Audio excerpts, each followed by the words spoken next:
കാലത്തിനൊപ്പം അഭിമാനത്തോടെ Sanju fashion SBT junction, Sreekrishnapuram, Palakkad.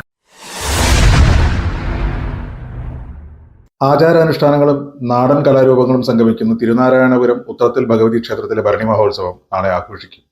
35ഓളം ഗജവീരന്മാരും പ്രഗത്ഭരായ വാദ്യകലാകാരന്മാരും അണിനിരക്കും. കൊടുങ്ങല്ലൂർ ഭഗവതിയാണ് ഉത്രത്തിൽ ഭഗവതി എന്നാണ് സങ്കല്പം. കൊടുങ്ങല്ലൂർ ദർശനം കഴിഞ്ഞു വരുന്ന കോമരങ്ങളും ഭക്തരും ഉത്രത്തിൽ കാവിൽ ദർശനം നടത്തിയേ മടങ്ങാറുള്ളൂ.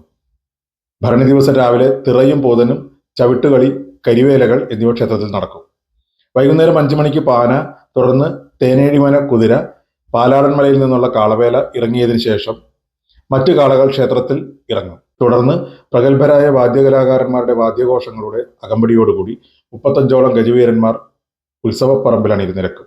ഭരണിക്ക് തിടമ്പേറ്റുന്ന ഗജവീരന്മാർ ദേവസ്വം വേല കുറുവട്ടൂർ ഗണേഷ്, വടക്കൻ വേല വലമ്പിരിമംഗലം തെച്ചിക്കോട്ടുകാവ് രാമേന്ദ്രൻ, കിഴക്കൻ വേല അയ്യൻകുളങ്ങര ചിറക്കൽ കാളിദാസൻ, മുറിച്ചിറ നന്ദിലത്ത് ഗോവിന്ദകണ്ണൻ, ഷെട്ടുംകുന്ന് പാമ്പാടി രാജൻ, നീറെങ്കിൽപ്പടി കരിവന്തല ഗണപതി, പാറോക്കോട്ടിൽ വേല കൂറ്റനാട് വിഷ്ണു, പുത്തൻകുളം ബ്രദേഴ്സ് പുതുപ്പള്ളി കേശവൻ, കുറ്റാനശ്ശേരി ദേശവേല ചെർപ്പുളശ്ശേരി അനന്തപത്മനാഭൻ, കുറുവട്ടൂർ ദേശവേല കൊച്ചു ഗുരുവായൂർ ഗോവിന്ദൻ, ആശുപത്രിപ്പടി കുറുവട്ടൂർ എഴുത്തച്ഛൻ ശങ്കരനാരായണൻ, കലാകേന്ദ്രം മീനാട് വിനായകൻ, തിരുവാഴിയോട് ദേശവേല ഗുരുവായൂർ ദേവസ്വം നന്ദൻ, ഭൂതത്താൻ കോട്ട എറണാകുളം ശിവകുമാർ, കനാൽമുക്ക് എഴുത്തുപുരയ്ക്കൽ ദേവി പ്രസാദ്, IPP പരിസരവേല പേരൂർ ശിവൻ എന്നീ ഗജവീരന്മാർ അണിനിരക്കും.